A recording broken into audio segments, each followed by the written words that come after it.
Planinsko društvo Slovenska Bistrica letos praznuje 100-letnico delovanja. Bistriški planinci so ob častitljivem jubileju pripravili različne prireditve, dogodke in dejavnosti.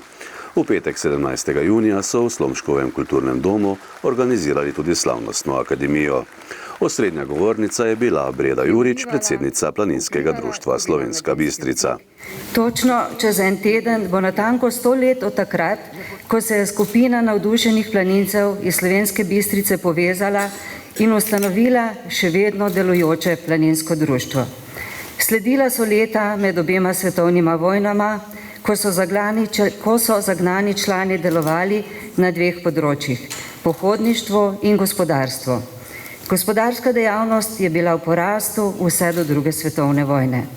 V tem času je društvo pridobilo večino svojega kasnejšega premoženja, ki se je kazalo predvsem v nepremičninah. Do leta 1934 so tako zgradili kočo pri Treh kraljih na Pohorju.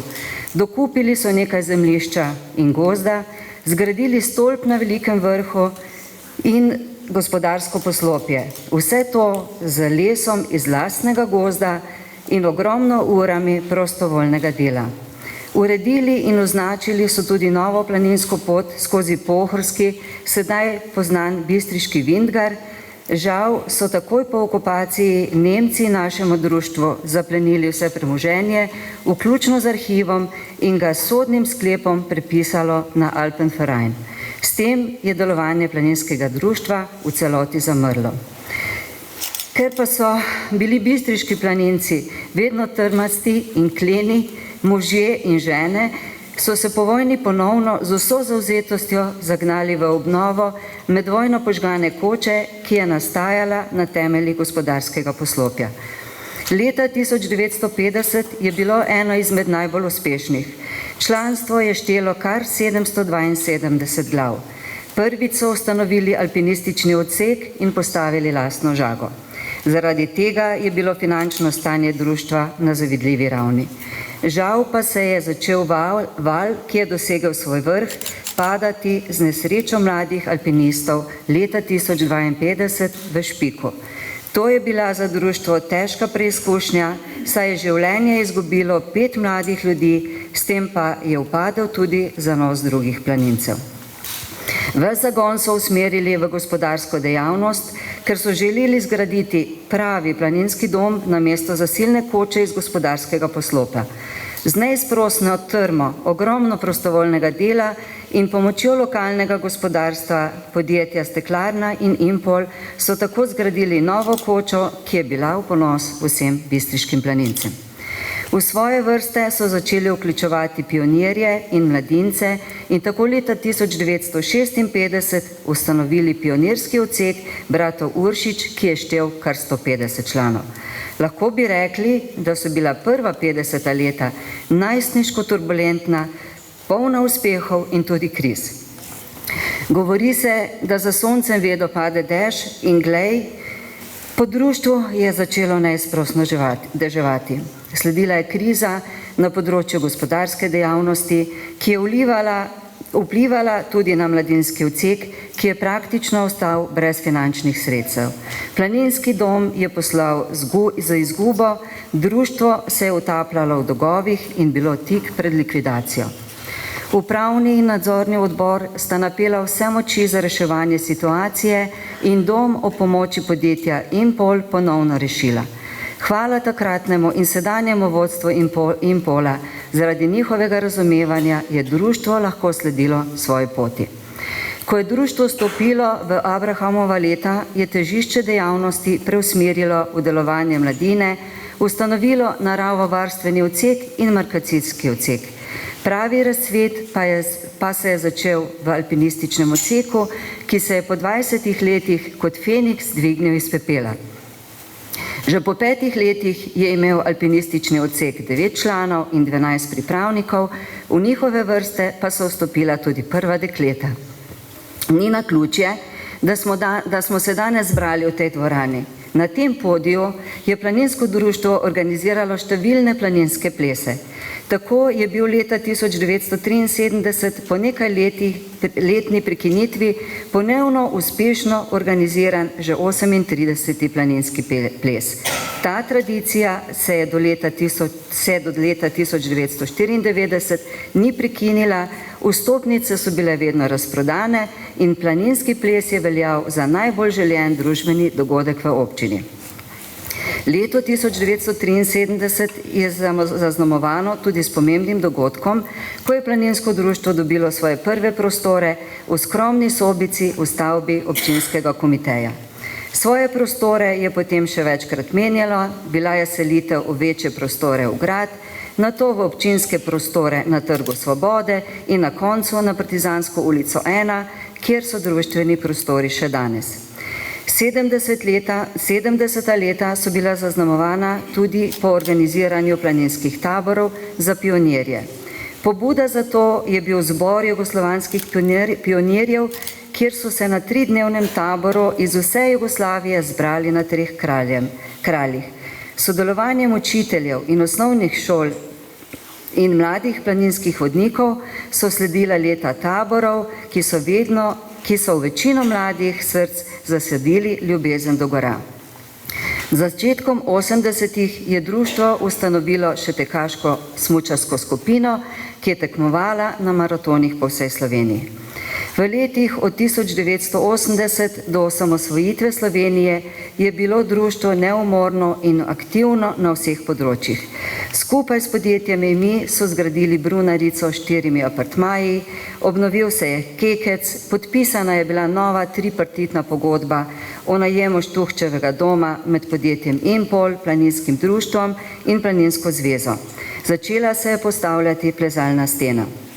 Planinsko društvo je zaključilo desetletje s posedovanjem zavidljivih nepremičnin na 3 kraljih in z razširjenim delovanjem v vseh odsekih in sekcijah.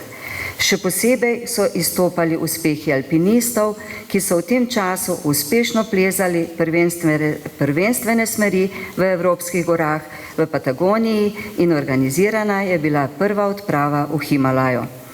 Kot poseben mejnik v tem obdobju delovanja društva je potrebno izpostaviti leto 1992, ko se je planinska dejavnost razširila na najmlajše, to je Cicibane, iz vrtca Otona Župančiča Slovenska Bistrica in vrtca iz Črešnjeca.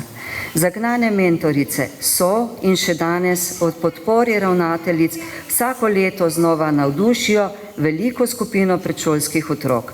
Članstvo planincev Cicibanov predstavlja dobro tretjino vsega članstva. Predvsem pa smo veseli, da smo preko otrok za planinarje navdušili tudi njihove starše, ki jih veselo spremljajo na pohodih. Kot drugi mejnik pa je leto 2007, ko je bila ustanovljena skupina starejših planincev, ki so se poimenovali Fosili. To je bila za tiste čase posebnost, s katero so začeli bistriški planinci in so jim kasneje sledili še v drugih društvih. Naslednje desetletje, od 1990 pa vse do leta 2007, se je društvo na gospodarskem področju ukvarjalo s težavami, vezanimi na ohranitev lastništva nepremičnin na 3 kraljih. Z denacionalizacijo je bilo del nepremičnin vrnjen Zavodu za gozdove in Planinski zvezi Slovenije. Društvo je tako za nekaj časa ostalo praktično brez uradnega lastništva.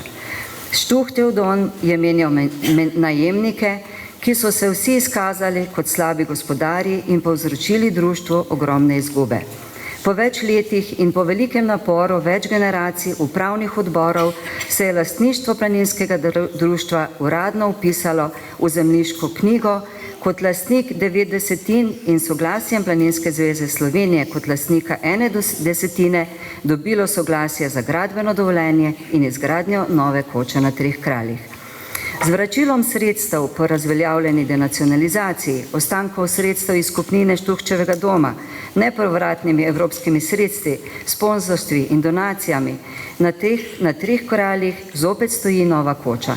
Res še manjka nekaj sredstev za zagon, vendar lahko s ponosom potrdim napoved, ki je bila dana ob izidu zbornika po 85. obletnici, da bomo 100. obletnico praznovali pred svojo kočo. Danes ima planinsko društvo v svoji organizaciji močan mladinski odsek, odsek za organizacijo vzletov, markacijski odsek in odsek fosilov. Vsak od njih skrbi, da izvede vsakoletne planirane aktivnosti. Pri oblikovanju našega poslanstva rdečo nit predstavlja varovanje narave, skrb za urejene poti in kulturna dediščina Pohorja, ki kot nam našega najbližjega hriba. Med drugim je planinsko društvo zadolženo za urejanje in markiranje kar 30 km planinskih poti. Vse 3 potekajo po gozdovih Pohorja, naravne spremembe in spravilo lesa vsako leto povzroči posledice, ki zahtevajo precej dela. Posebej bi izpostavila sodelovanje našega društva v projektu Wasserman, kjer smo z Bruni uredili celotno pot med Osankarico in Črnim jezerom. Delo je trajalo več mesecev in bilo vanj vloženo skoraj 2300 prostovoljnih ur dela. S pomočjo občinskih sredstev iz projektov in ogromno prostovoljnega dela smo uredili in zavarovali pot skozi Bistriški Vintgar, uredili geo vrtec ter opremili 2 učilnici in igralnici v novi koči na 3 kraljih. Skratka, če zaključim, planinsko društvo je svojo 100. obletnico pričakalo čilo in zdravo in predvsem z veliko planov in energije za novo obdobje. Morda me boste okregali, da sem bila predolga, vendar 100 let je delovanja tako aktivnega društva, kot je planinsko društvo Slovenska Bistrica, res ni mogoče povzeti na krajši način. Na koncu samo še zahvala vsem planincem tega društva, gostom, ki ste se udeležili naše proslave, vsem dolgoletnim sponzorjem in donatorjem, predvsem pa zahvala svojim sodelavcem iz naveze upravnega in nadzornega odbora za plodno sodelovanje. Hvala. Na prireditvi so zaslužnim članom društva podelili tudi priznanja. V kulturnem programu so nastopili otroci vrtca Otona Župančiča Slovenska Bistrica, oktet Tinje in komorni zbor Kuda Šmartno na Pohorju.